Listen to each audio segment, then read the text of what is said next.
Good afternoon, everyone. Hope you all had a great weekend. I want to start by addressing the devastation from the tragic flash floods in Texas. Moments ago, the Department of Homeland Security provided an update that 91 innocent souls have now perished.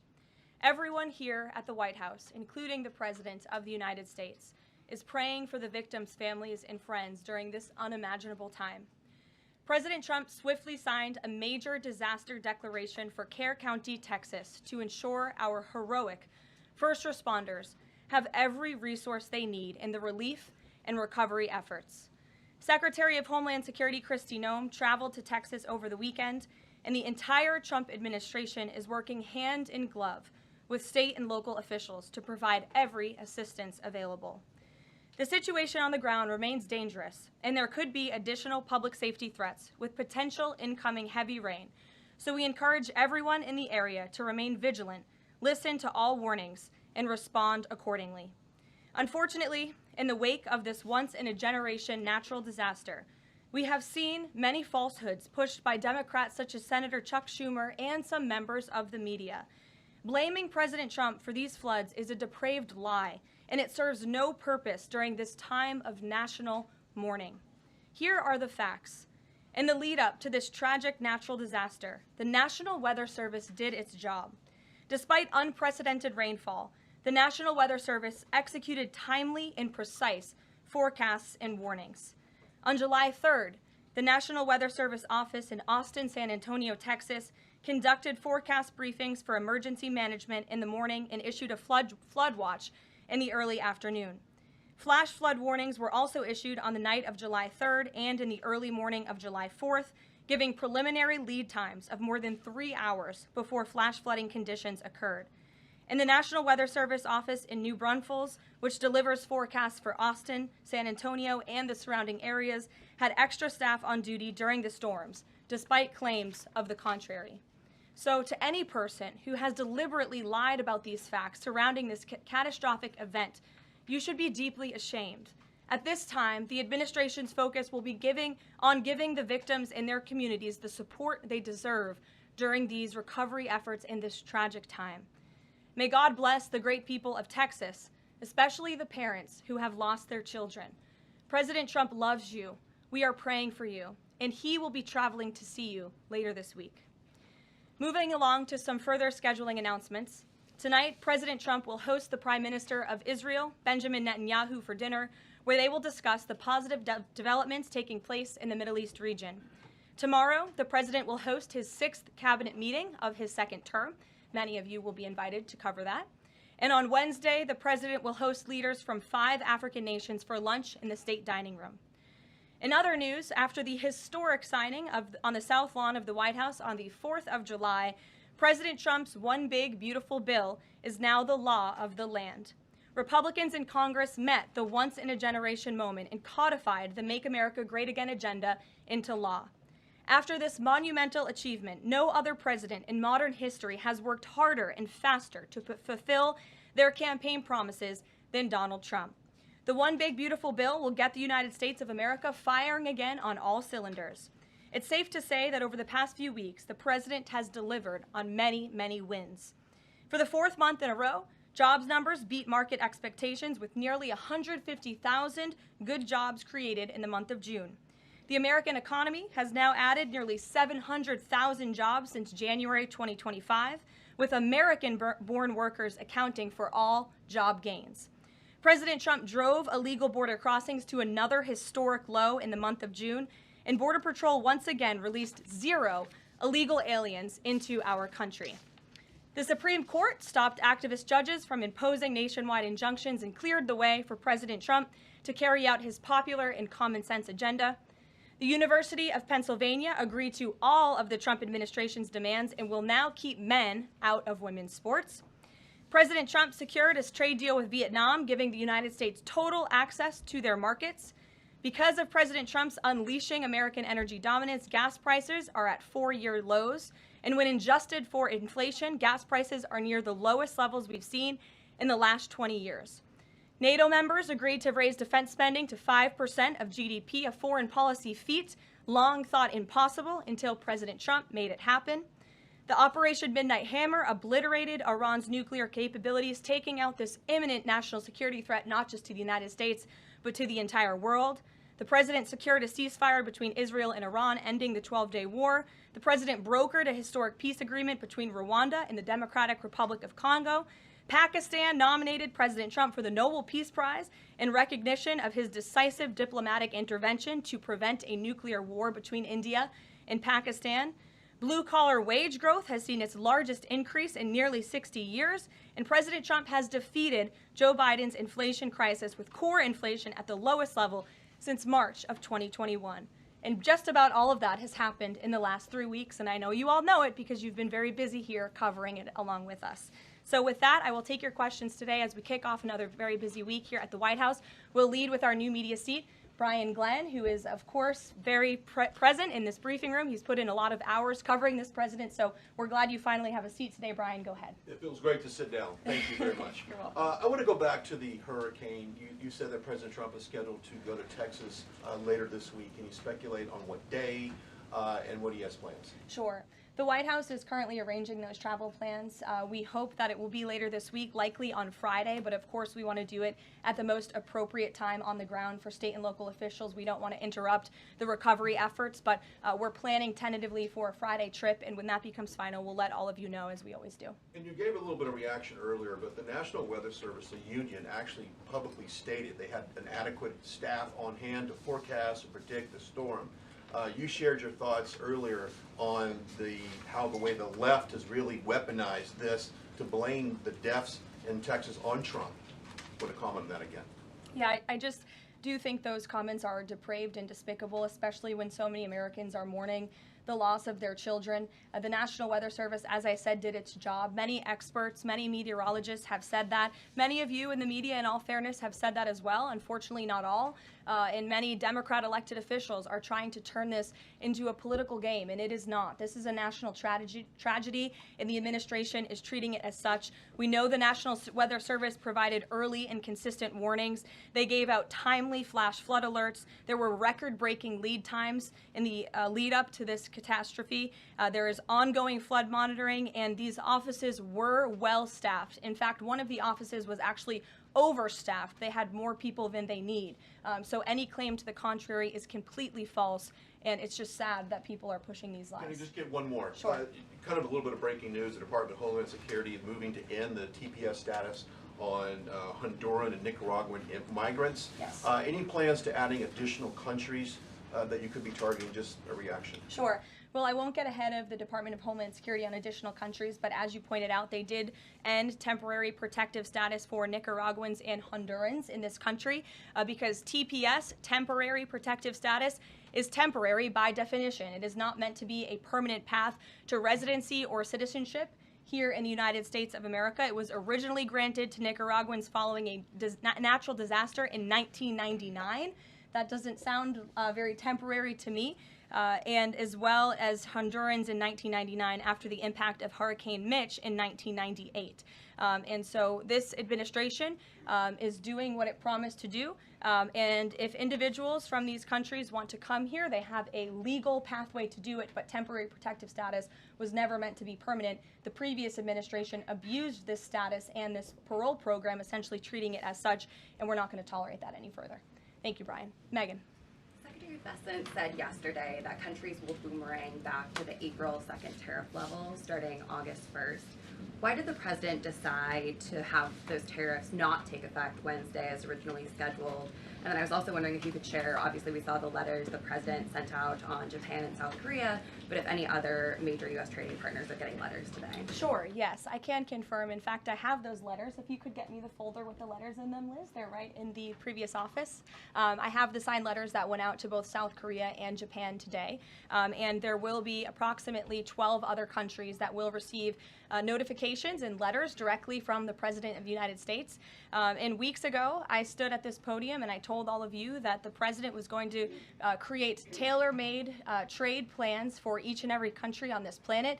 And that's what this administration continues to be focused on. The President will also sign an executive order today delaying the July 9th deadline to August 1st. So the reciprocal tariff rate or these new rates that will be provided in this correspondence to these foreign leaders will be going out the door within the next month, or deals will be made. And those countries continue to negotiate with the United States. We've seen a lot of positive developments in the right direction, but the administration, the president, and his trade team want to cut the best deals for the American people and the American worker. That's what they're focused on. And in the effort of transparency, these letters will continue to be posted to Truth Social, so you can enjoy them yourself. Go ahead. Thanks, Caroline. Just about the visit of Prime Minister Netanyahu today, I was just wondering why that is not open to the press.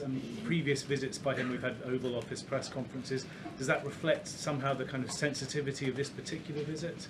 No, they're having a private dinner. There's many important matters that are obviously ongoing in the region, as you know. The utmost priority for the president right now in the Middle East is to end the war in Gaza and to return all of the hostages.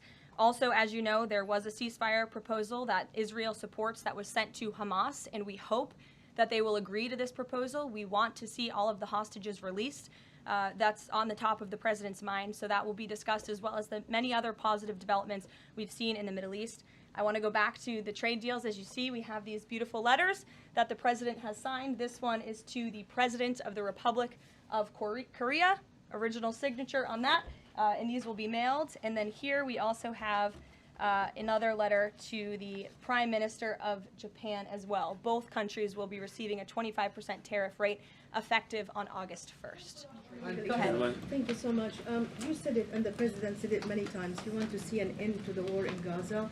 Will he give guarantees during this 60-day period of ceasefire that actually the war will end? Because this is a sticking point with Prime Minister Netanyahu, and I'm wondering if they see eye to eye on this point.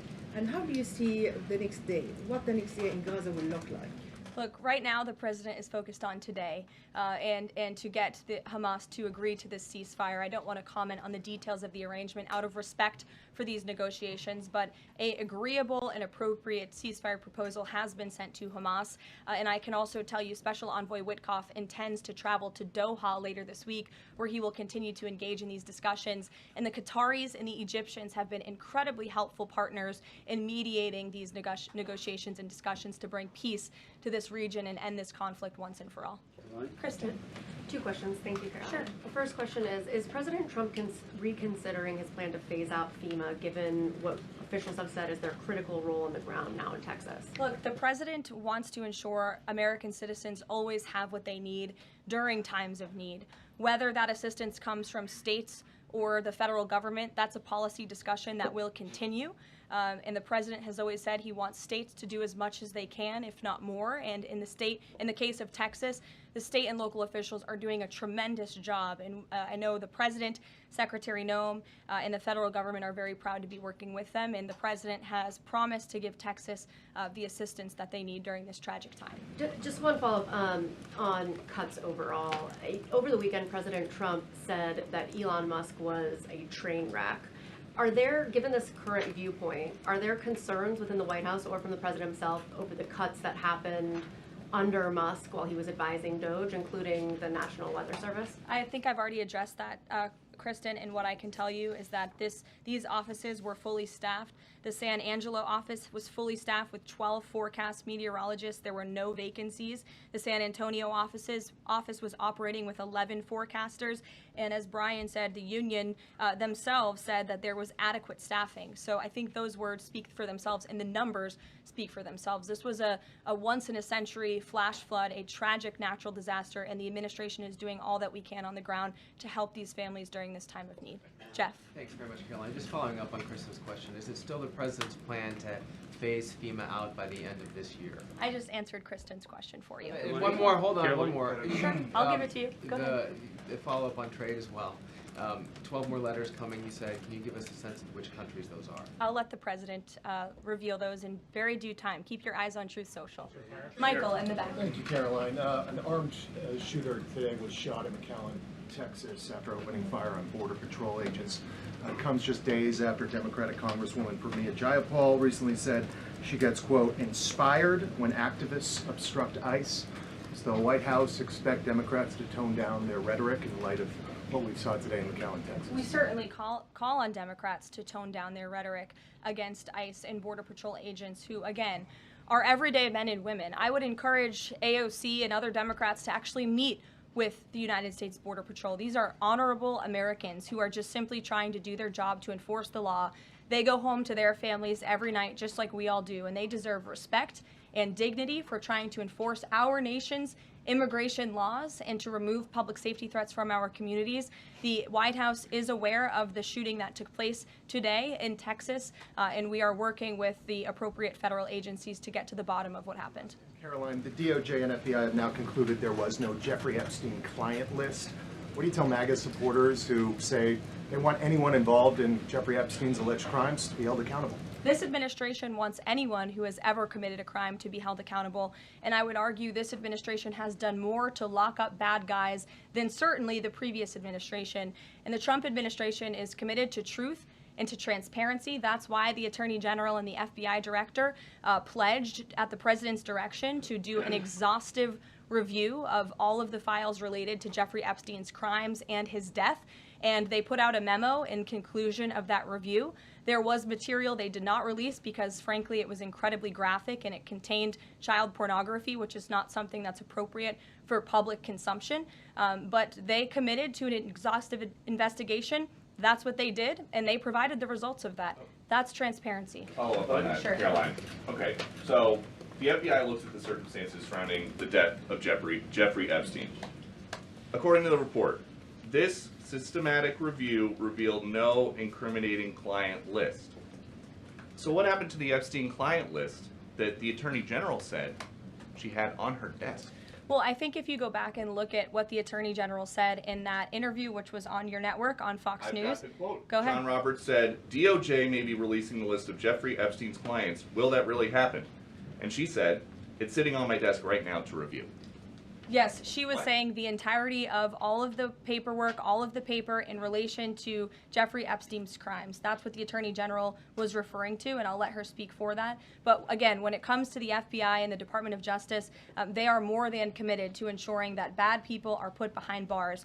They have an operation going on right now called Summer Heat, which has our murder rate trending in the lowest direction in United States history. Their emphasis on violent crime and locking up violent criminals has led to the arrest of 14,000 violent criminals. That's a 62% increase from the same time period last year. So this Attorney General and the FBI Director are committed to putting bad people behind bars where they belong. They promised an exhaustive review. That's what they did. For any further details, I would refer you to the Department of Justice. Thanks, Caroline. With Prime Minister Netanyahu visiting the White House today, yesterday the president said that he was working on a more permanent deal with Iran, but several days ago he didn't think one was necessary. What changed? Well, when you asked me about this, or when you all asked me about this several weeks ago, I said the president thought maybe an Iran deal was not necessary, but of course the president is always interested in peace and diplomacy. That remains true, and the administration continues to be in contact, both directly and indirectly, with the Iranians on a deal. And then on tariffs, you're now delaying the deadline from July 9th to August 1st.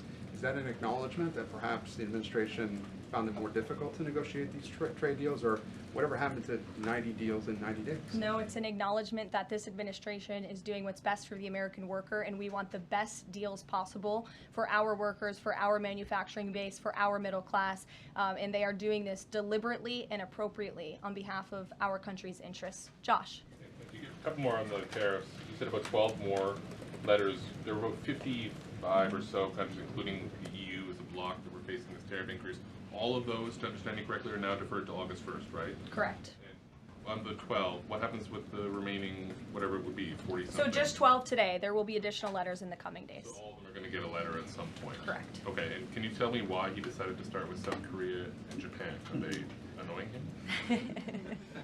It's the president's prerogative, and those are the countries he chose. And on the sectoral tariffs, it's our understanding that these continue to be a separate track. We're still waiting on a bunch of those. That's right. Is there any timing update on when he's going to move on, for instance, semiconductor tariffs and other things that are still in the hopper? I don't have a timing update, but for where they are in the process, I would defer you to the Department of Commerce. Should we expect deals finally as well? He announced his Vietnam deal. Are you close on any other countries? The president and the administration, yes, we are close. But again, the president wants to ensure these are the best deals possible.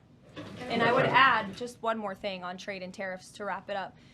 Look at the extensive work this president has put into cutting these good deals and doing what's right for the American worker. He is literally looking at the map and looking at every country on the planet and seeing where they are ripping off the American people, seeing where they have hollowed out our industrial base, seeing where our jobs have gone to other countries overseas because of their tariff policies, and he's trying to correct that. So this is decades of bad trade policy that has led to a deficit that is ravaging our country, that is ravaging our middle class, and the president is taking a very deliberate approach to correcting this wrong of many decades, of many past presidents.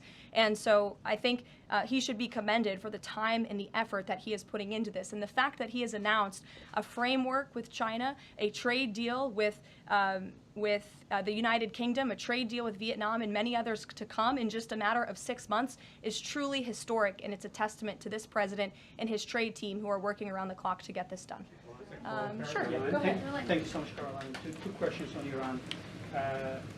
What's the permanent deal with Iran looks like for the president, and what issues related to Iran should it cover? And secondly, has the president seen the interview with Iranian president, which he says that the United States president, Mr. Trump, is capable enough to guide the regions toward a peace and a brighter future, and put Israel in its place, or it gets more into conflict? Has the president seen these comments, and what's his reaction to these comments? I'm not sure if he's seen those comments, but certainly I think it's true that the president is the right man for the job to move the direction, this region into the direction of peace and stability for the future. That's what he and his national security team are working on every day, and we've already seen historic achievements in that direction. Go ahead. In the back. Kelly, go ahead. Okay, great. Thank Sure. you. And then in front of you. Okay, a couple questions for you. First, Y'all need name tag signs. First question on the flooding in Texas. I know there has been some concern about the timing of the alerts, knowing that they did go out, but the warnings coming out in the wee hours, so while many people were likely sleeping. Can you share just details what you know about why those warnings were sent while people were likely sleeping, and then what the administration is doing to ensure that these alerts come out sooner? Well, the alerts imminently were sent out before the flood when people were sleeping, because the flood hit in the very early hours of the morning. So people were sleeping in the middle of the night when this flood came. That was an act of God. It's not the administration's fault that the flood hit when it did. But there were early and consistent warnings. And again, the National Weather Service did its job. On July 2nd, there were initial notices of potential weather and flooding risks were issued. On July 3rd, escalating warnings throughout the day with a flood watch issued at 1:18 p.m. And then later at 6:10 p.m. on July 3rd, the Weather Prediction Center warned of excessive rainfall and a high likelihood of flash flooding. At 6:22 p.m. July 3rd, National Weather Center issued a hydraulic warning highlighting considerable flooding risks, including in Caryville County. And then there were the timely flash flood alerts at 11:41 p.m., 1:14 a.m., and then another flash flood emergency warning issued at 4:03 a.m. just before the flood hit. So those were all of the warnings that went out to the affected area and region. Go ahead. One question on education funding Go for ahead. states and local Appreciate it, districts. Caroline. Two questions for you related to the Prime Minister's visit today. Number one, there's a report circulating that the Gaza Humanitarian Foundation provided a proposal to the White House to build these so-called humanitarian transit areas inside and outside of Gaza. The GHF is insistent it has nothing to do with that proposal. Can you shed any light on whether the White House has received such a proposal, and if so, from whom? I'm unaware if a proposal from the Gaza Humanitarian Foundation was sent to the White House. I haven't seen it, but I can ask our National Security Council. And also a document circulating that the White House is prepared to lift the Foreign Terrorist Organization designation from HTS, the group of President al-Shara in Syria. Can you confirm that that's taking place? Again, I haven't heard that, or I'm not aware of that action taking place. As you know, we did lift particular sanctions on Syria, but we did leave them on for particular terrorist groups. If that has changed, we will, of course, let you know if there's a change in policy, but I'm unaware of one at this time. Sure, go ahead. Me? Yes. Hi, Caroline. Thank you. Ahead of And then you can go too, since you're so eager. ahead of the president's meeting with Prime Minister Netanyahu today, is there a scenario where Israel has made it clear that they will not bring an end to this war until Hamas is decimated? And the president just 5 months ago suggested a potential takeover of Gaza. Is there a situation where tonight the two men will change their posture, and in the scenario that Hamas turns over the remaining hostages, that the war could come to a permanent end, and that they will seek that under that scenario that they would essentially try to bring this war to a permanent end beyond just that 60-day ceasefire? Again, you're putting a hypothetical situation in the air, so I don't want to comment on that out of respect for these ongoing negotiations and discussions that are taking place. But as for the takeover of Gaza, I don't believe the president ever said that. I think he discussed a rebuilding of Gaza once this war is over. This has become an uninhabitable place for human beings, and the president has a big heart. He wants this to be a prosperous, safe part of the region where people and families can thrive, and there will be a need for a real rebuilding effort when the time comes. But right now we need to end this war, and we need to bring all of the hostages home.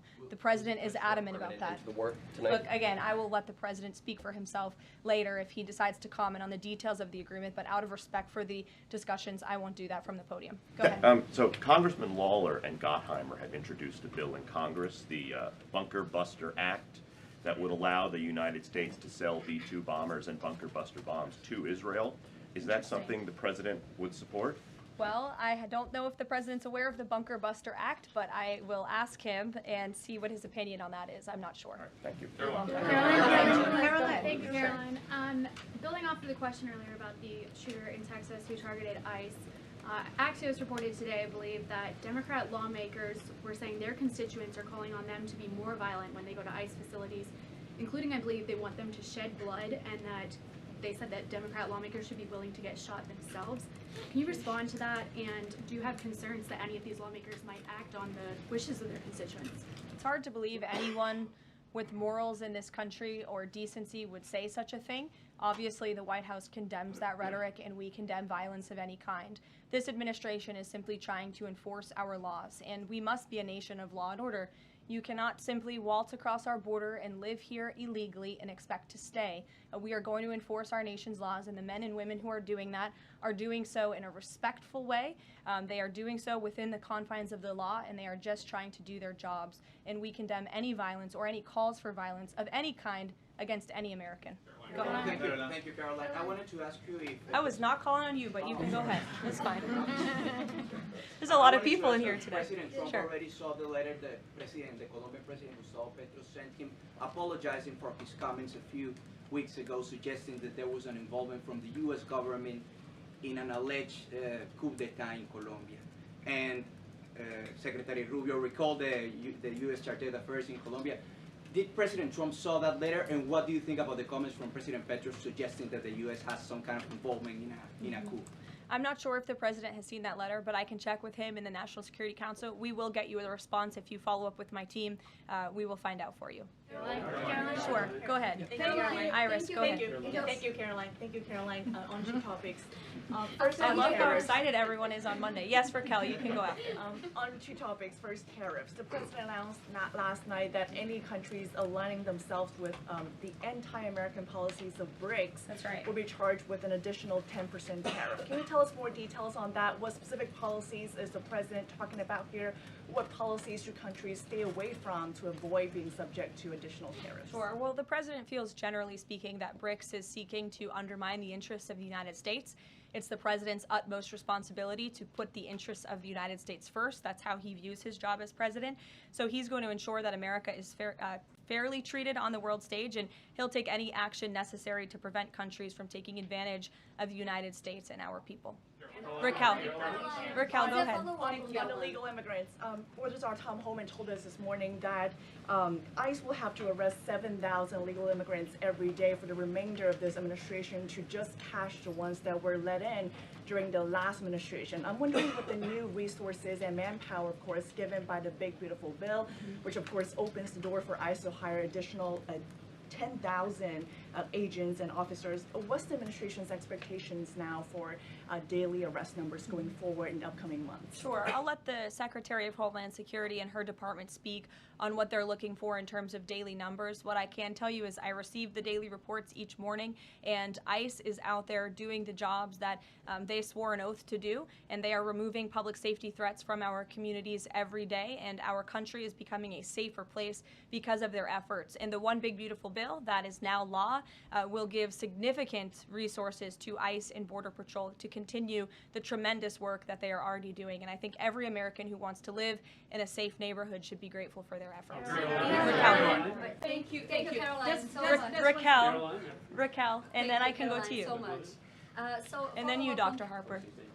Thank you, Karoline. It's a follow-up on the BRICS question. So does President Trump believe that the BRICS are getting stronger or trying to isolate the United States? And how close is he monitoring this summit that is taking place in Brazil right now? He's closely monitoring it, which is why he put out a statement himself. He does not perceive these countries as growing stronger. He just perceives them as trying to undermine the United States' interests, and that's not okay with him, no matter how strong or weak a country may be. Go ahead. Yes, go ahead. Yes. As promised, yes, go ahead. Thank you. Does Trump have a vision for post-war Gaza? You mentioned, he's talking about now the ceasefire, but does he support permanent or temporary Israeli presence in the Gaza Strip? Does he continue to see a continued role for the Gaza Humanitarian Foundation to continue to operate in the Gaza Strip? Well, as you know, because we've talked about it before, the president has directed aid to be moved into the region, and that has been taking place. You've actually seen people in the Gaza Strip yelling out, "Thank you, Trump," for the aid and for the meals that they have received, because the previous administration never did that for some reason. But this president, again, wants to see peace and stability in the region. So as I outlined previously, he views this part of the region as having a real chance at being peaceful and prosperous. But again, we need to end this war. We need to get all the hostages home, and Hamas needs to accept this proposal in order to do that. Dr. Harper, go ahead. I'm Dr. Anthony Harper with the Intermountain Christian Youth. Thank you for taking my questions. Given the nature of the Palestinian Authority, with their pay to slay, teaching Jew hatred to children, corrupt leaders, and no elections for 19 years, who does President Trump support to govern Area A and Area B to prevent Hamas from ruling? And what is President Trump's position on Israeli sovereignty? Sure. Well, the president believes Israel, of course, has a right to defend itself. As for the first part of your question, you're getting ahead, Dr. Harper. As I told you, the president wants Hamas to accept this proposal right now. He wants to see peace in this region, and he's committed to doing that. Sean.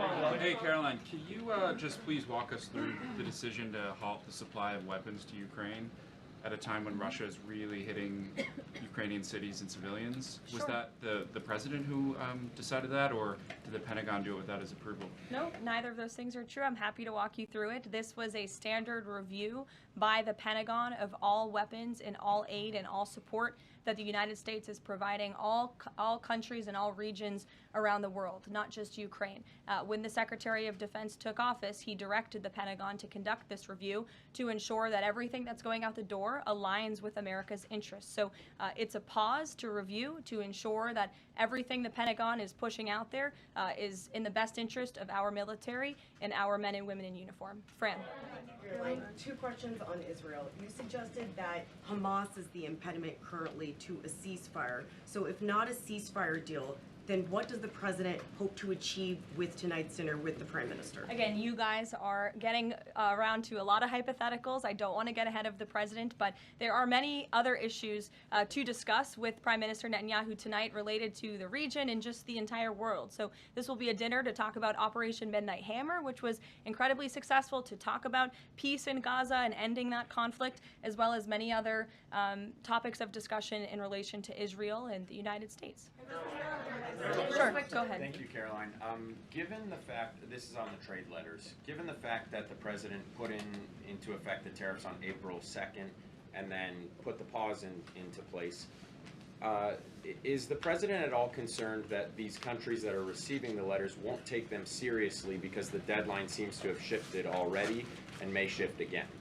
They will take the letters seriously because they have taken the president seriously, and that's why the president's phone, I can tell you, rings off the hook from world leaders all the time who are begging him to come to a deal. And this administration is working hard to ensure those deals are in the best interest of the American people. And this delay, again, is in the best interest of the American people. And you all will continue to see these letters released on the president's Truth Social, and we will see you all later. Thank you, guys. Thanks, Caroline.